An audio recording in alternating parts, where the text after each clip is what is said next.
ಜನಸೇವೆ ಸಲ್ಲಿಸುತ್ತಿರುವ ಜನನಾಯಕರು, ಸಂಘಟನಾ ಚತುರರು, ಅಭಿವೃದ್ಧಿಯ ಹರಿಕಾರರು ಹಾಗೂ ಪಕ್ಷದ ಏಳಿಗೆಗಾಗಿ ಅಹರ್ನಿಶಿ ಶ್ರಮಿಸುತ್ತಿರುವ ಸೈದ್ಧಾಂತಿಕ ಬದ್ಧತೆ ಮತ್ತು ಪಕ್ಷ ನಿಷ್ಠೆಯ ನಾಯಕರಾದ ಯಲಹಂಕ ವಿಧಾನಸಭಾ ಕ್ಷೇತ್ರದ ಜನಪ್ರಿಯ ಶಾಸಕರು, ಜನಮನದ ಜನನಾಯಕರಾದ ಶ್ರೀ ಎಸ್.ಆರ್. ವಿಶ್ವನಾಥ್ ರವರ ಜನ್ಮದಿನವನ್ನ ಅಭಿಮಾನಿಗಳು, ಕಾರ್ಯಕರ್ತರು ಹಾಗೂ ಪಕ್ಷದ ಮುಖಂಡರ ಸಮ್ಮುಖದಲ್ಲಿ ಅತ್ಯಂತ ಸಂಭ್ರಮ, ಸಡಗರ ಮತ್ತು ಅದ್ದೂರಿಯಿಂದ ಆಚರಿಸಲಾಯಿತು.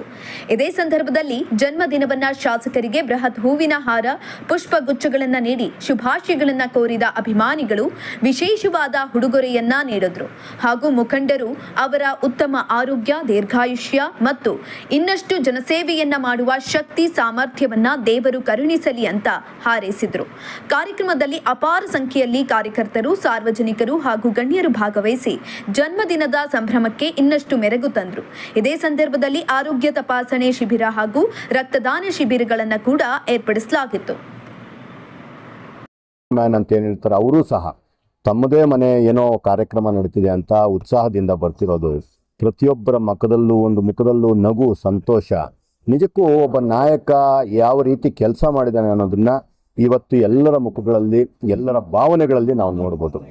ಅಭಿಮಾನದ ಅಲೆಯಲ್ಲಿ, ಪ್ರೀತಿಯ ಅಲೆಯಲ್ಲಿ ತೇಲ್ತಾ ಇರುವಂತಹ ನಮ್ಮ ವಿಶ್ವಣ್ಣಂಗೆ ಈ ರೀತಿಯ ಇನ್ನಷ್ಟು ಹುಟ್ಟುಹಬ್ಬಗಳು ಆಚರಿಸ್ಕೊಳ್ಳಿ.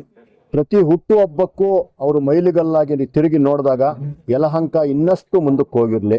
ಜೊತೆಗೆ ಮುಂದಿನ ದಿನಗಳಲ್ಲಿ NDA ನಮ್ದೇನು ಗೌರ್ಮೆಂಟ್ ಬರುತ್ತೆ ಅದರಲ್ಲಿ ವಿಶ್ವಣ್ಣಂಗೆ ದೊಡ್ಡದಾದಂತಹ ಸ್ಥಾನ, ಜವಾಬ್ದಾರಿ ಸಿಗಲಿ. ಯಲಹಂಕ ಮಾದರಿಯಲ್ಲೇ ಇಡೀ ಕರ್ನಾಟಕವನ್ನು ಏನು ನಮ್ಮ BJPಯ ಎಲ್ಲ ತಂಡದ ಜೊತೆಗೆ ಸೇರಿ ಅವರು ಕಟ್ಲಿ, ಕರ್ನಾಟಕವನ್ನು ಏನು ಸಮೃದ್ಧಿಯ ಪಥದಲ್ಲಿ ತಗೊಂಡೋಗ್ಲಿ ಅಂತ ನಾನು ಈ ಮುಖಾಂತರ ಕೇಳ್ಕೊಂಡೆ. ಅಭಿಮಾನಕ್ಕೆ ನಾನು ಅದನ್ನ ಹೇಳೋದು, ಎಷ್ಟೊಂದು ಜನ ಹೇಳ್ತಾರೆ ಕಾಲ ಕೆಟ್ಟೋಗಿದೆ, ಜನ ಕೆಟ್ಟೋಗಿದ್ದಾರೆ. ಇಲ್ಲ, ನೀವೇನು ಕೊಡ್ತೀರಾ, ನೀವೇನು ಮಾಡ್ತೀರಾ ಅದನ್ನ ಜನಗಳಲ್ಲಿ ನೀವು ನೋಡ್ತೀರಾ. ಯಾವಾಗ ನೀವು ಕೊಂಕು ಮಾತಾಡ್ತೀರಾ, ಯಾವಾಗ ಜನಗಳನ್ನ ಅನುಮಾನದಿಂದ ನೋಡ್ತೀರಾ, ಆವಾಗಲೂ ಅಲ್ಲಿಂದ ನಿಮ್ಗೆ ಅದೇ ರಿಪ್ಲೈ ಬರುತ್ತೆ. ಯಾವಾಗ ನೀವು ಮನಸ್ಫೂರ್ತಿಯಾಗಿ ಅವ್ರ ಜೊತೆ ನಡ್ಕೊಂತೀರಾ, ಮನಸ್ಫೂರ್ತಿಯಾಗಿ ಹೃದಯ ವೈಶಾಲ್ಯತೆಯಿಂದ ಏನೇ ಲಾಭ ಅಪೇಕ್ಷೆಗಳಿಲ್ದಿರ ಕೆಲಸ ಮಾಡ್ತೀರಾ, ಆವಾಗ ಅವರೂ ಸಹ ಅದೇ ರೀತಿಯ ಪ್ರೀತಿಯನ್ನ ಕೊಡ್ತಾರೆ. ಆ ರೀತಿ ಎರಡನೇ ವ್ಯಕ್ತಿತ್ವವನ್ನ, ಅಂದ್ರೆ ತನ್ನ ಕೈಯಲ್ಲಿ ಏನೆಲ್ಲ ಆಗುತ್ತೋ ಅದನ್ನ ಮನಸ್ಫೂರ್ತಿಯಾಗಿ ಮಾಡಿದಂತಹ ವಿಶ್ವಣ್ಣವರು ಇವತ್ತು ಅದ್ಭುತವಾದ ಒಂದು ಪ್ರತಿಕ್ರಿಯೆಯನ್ನ ತಗೊಂತಾ ಇದ್ದಾರೆ.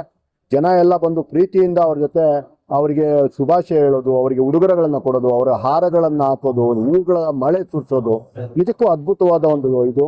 ಯಾವುದೋ ಒಂದು ದೇವಸ್ಥಾನಕ್ಕೆ ಕೂಡ ಇಷ್ಟೊಂದು ಜನ ಬರಬೇಕು ಅಂತಂದ್ರೆ ಕಷ್ಟ. ಅಂಥದ್ರಲ್ಲಿ ಇಷ್ಟೊಂದು ಜನಸಾಗರ ಬಂದಿರೋದು ನೋಡಿದ್ರೆ, ತಾವು ಮತ್ತೊಂದು ಹೇಳ್ತಿದ್ರಿ, ವಿಶ್ವಣ್ಣ ಅವರು ಒಂದು ಟ್ರಸ್ಟ್ ಮುಖಾಂತರ ಮಾಡ್ತಿದ್ದಾರೆ, ನಾವೊಂದು ಟ್ರಸ್ಟ್ ಮುಖಾಂತರ ಅಂತ. ವಿಶ್ವಣ್ಣನ ಕೆಲಸದಲ್ಲಿ 10-20% ಏನಾದ್ರು ನಾನು ಮಾಡಿಬಿಟ್ರೆ ನಿಜಕ್ಕೂ ನನ್ನ ಸಾಧನೆ ಅಂತ ಹೇಳ್ಬೇಕು. ನನಗೆ ಯಾವತ್ತು ನಾನು ವಿಶ್ವಣ್ಣನ ಜೊತೆ ಕಂಪೇರ್ ಮಾಡ್ಕೊಳಕ್ಕೆ ಹೋಗಲ್ಲ. ಅದೊಂದು ದೊಡ್ಡ ವ್ಯಕ್ತಿತ್ವ, ದೊಡ್ಡ ಬೆಟ್ಟ. ಆ ಬೆಟ್ಟದ ಅಡಿಯಲ್ಲಿ ನನಗೊಂದು ಮರ ಆಗಿ ಬೆಳೆಯೋದಕ್ಕೆ ಚಿಕ್ಕ ಗಿಡದ ಇದು ನನ್ನ ಪೋಷಿಸ್ಕೊಂಡ್ ಬರ್ತಿದ್ದಾರೆ. ಅವರ ಜೊತೆ ನಡಿಬೇಕು, ಅವರ ಮಾರ್ಗದರ್ಶನದಲ್ಲಿ ಜನಗಳ ಜೊತೆ ನಿಂತ್ಕೊಬೇಕು ಅನ್ನೋದಷ್ಟೇ ನಮ್ಮ